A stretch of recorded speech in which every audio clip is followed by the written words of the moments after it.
D'accord. Et ça, c'était au milieu du bombardement. En fait, ce sont des engagements individuels, des initiatives citoyennes qui font que, bon, ben... Et de l'autre côté, oui. de l'autre côté, vous avez, en Palestine, vous avez des personnes comme, par exemple, Sarine Oussébé, qui, pareil, c'est un Palestinien qui lutte à la fois pour l'État palestinien et pour la paix. Et par exemple, pendant l'intifada, il a fait circuler une pétition à l'intérieur de la Palestine condamnant les attentats en Israël, en fait. D'accord. Je trouve que c'est quelque chose de fort parce que je trouve que ce genre d'action, comment dire ça,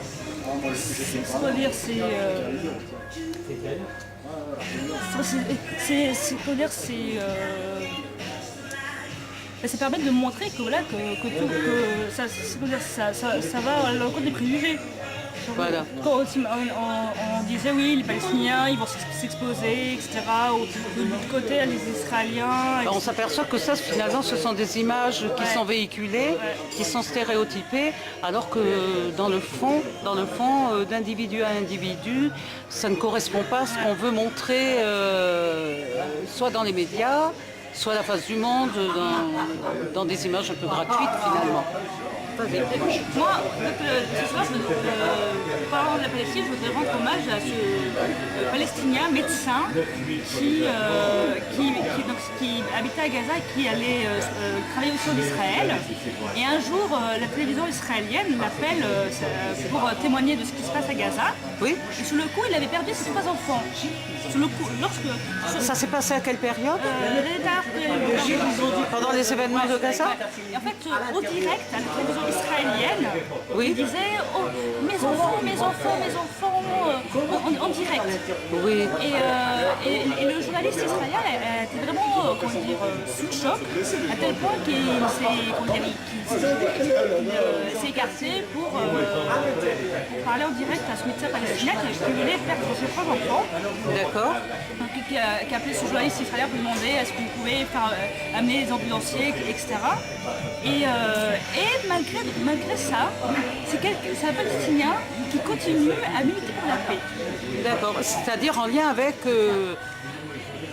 avec les Israéliens. Il continue à aller travailler en Israël. À travailler main dans la main avec eux alors qu'il venait de perdre ses enfants par rapport à ce conflit. En disant, c'est pas la haine qui va nous...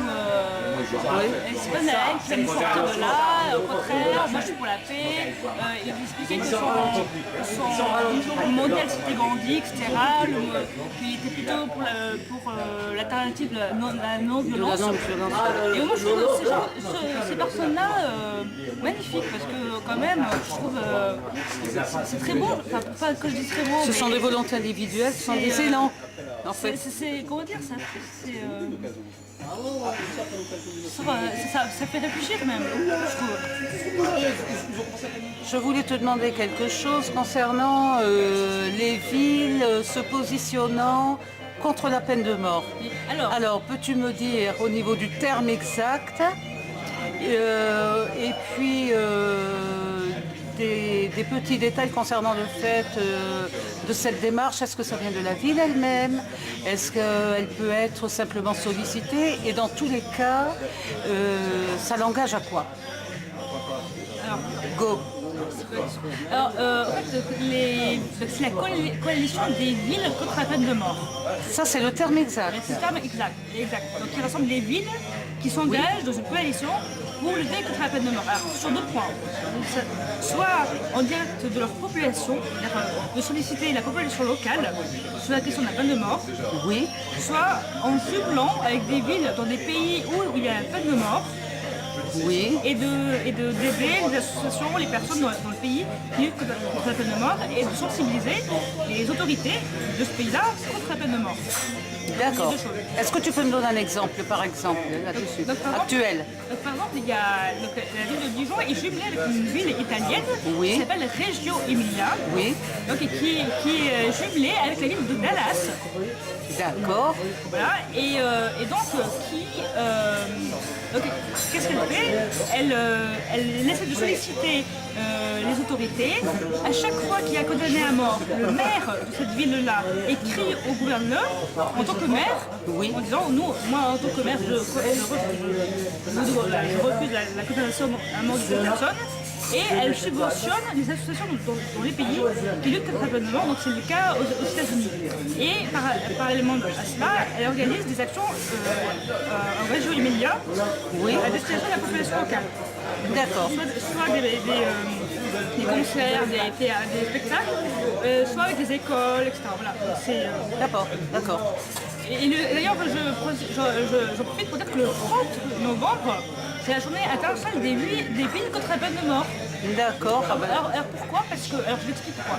Parce que le 30 novembre, c'est le jour où la Toscane, en Italie, c'est la première région au monde qui a aboli la peine de mort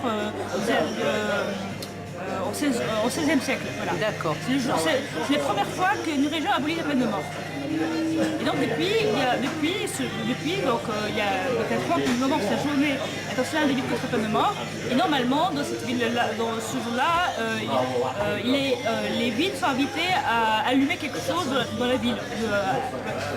À allumer. Faire un signe un petit peu de ralliement ou un signe distinctif d'un événement particulier, c'est ça? Oui. Ok. Par rapport aux faits actuels, aux nouvelles, aux informations actuelles, j'ai entendu parler de ce qui se passait en Iran, par exemple. Qu'est-ce que tu peux en dire de ça?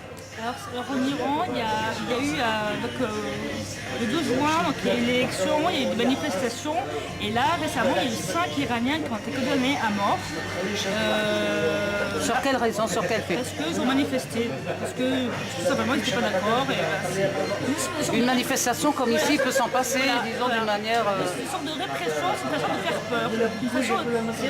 C'est la politique de la terreur. De la terreur, parce qu'il ne s'agit pas d'intimider uniquement ni de faire peur. C'est quand même, il y a des exécutions. Donc, l'Iran applique les exécutions. Qu'est-ce qu'on peut faire dans un cas comme ça?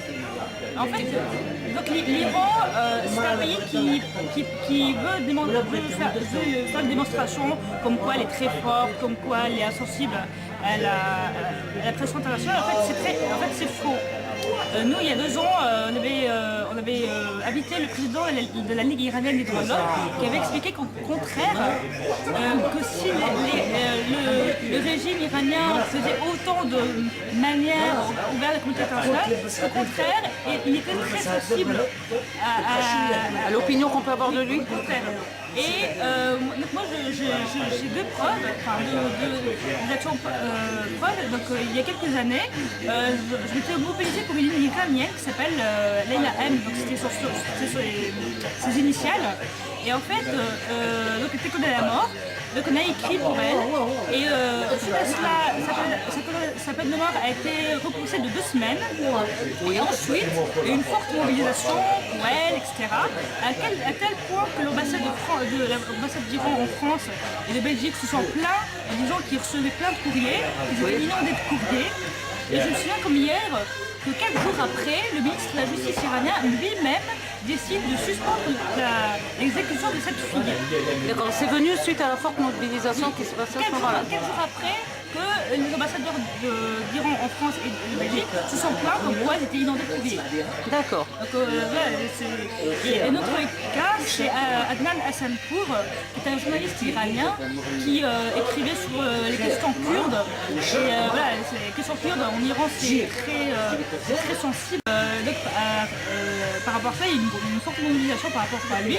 Par exemple, à Dijon, donc l'association Liberté Culture, l'association Civilisée, donc les élus à Dijon, ce qui a débouché par le vote d'une motion de soutien à Adnan Hassanpour par le conseil municipal de Dijon. Liberté Culture a été en association, en partenariat avec d'autres associations locales par rapport à ça ou c'était vous tout seul? Oui, parce qu'en fait c'était quand on avait fait c'était urgent en fait.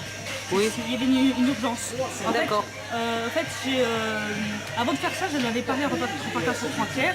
Et c'est vraiment à un moment donné où lui, donc ce journaliste-là venait d'être condamné à mort. Et on sait qu'en Iran, les exécutions, ça peut être à tout moment, et donc il y avait une urgence. Donc vraiment, il fallait faire vraiment très, très rapidement. Ouais, d'accord.